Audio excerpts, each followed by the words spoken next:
ICC మహిళల one day ప్రపంచ cup సాధించిన భారత మహిళల క్రికెట్ జట్టు బుధవారం న్యూఢిల్లీలో ప్రధాని నరేంద్ర మోదీని మర్యాదపూర్వకంగా కలిశారు. ఈ సందర్భంగా కెప్టెన్ హర్మన్ ప్రీత్ కౌర్ ట్రోఫీని ప్రధానికి అందజేసి జట్టు ఆటగాళ్ల ప్రదర్శన, సాధించిన విజయాలను వివరించారు. భారత ప్రధానమంత్రి Narendra Modi one day world cup విజేతగా నిలిచిన భారత మహిళా క్రికెట్ జట్టుని అభినందించారు. తన నివాసంలో హర్మన్ సేవలతో ప్రధాని సమావేశమై వరల్డ్ కప్ విశేషాలను చర్చించారు. కాగా 47 ఏళ్ల సుదీర్ఘ నిరీక్షణకు ముగింపు పలుకుతూ భారత మహిళా జట్టు అద్భుత విజయం సాధించిన విశేషం తెలిసిందే. సొంత గడ్డపై ఐసీసీ మహిళల వన్డే వరల్డ్ కప్ 2025 టైటిల్ను మన అమ్మాయిలు గెలుచుకున్నారు. నవీ ముంబై వేదికగా ఆదివారం నాటి ఫైనల్లో సౌత్ ఆఫ్రికాను 52 పరుగుల తేడాతో చిత్తు చేసి విశ్వ విజేతగా అవతరించారు.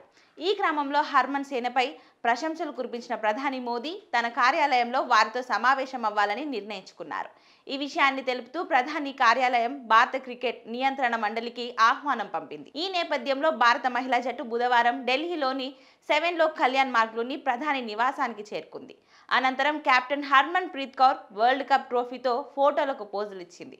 ఆ తర్వాత ప్రధాని మోదీ విజేతలతో సమావేశమయ్యారు. ఈ సందర్భంగా వన్డే వరల్డ్ కప్ విజేతలు తమ సంతకాలతో కూడిన నమో జెర్సీని ప్రధాని నరేంద్ర మోదీకి కానుకగా ఇచ్చారు. ఈ క్రమంలో మహిళా క్రికెటర్లకు శుభాకాంక్షలు తెలిపిన మోడీ వరుసగా 3 మ్యాచ్లు ఓడిన తర్వాత పుంజుకున్న తీరు అద్భుతమని కొనియాడారు.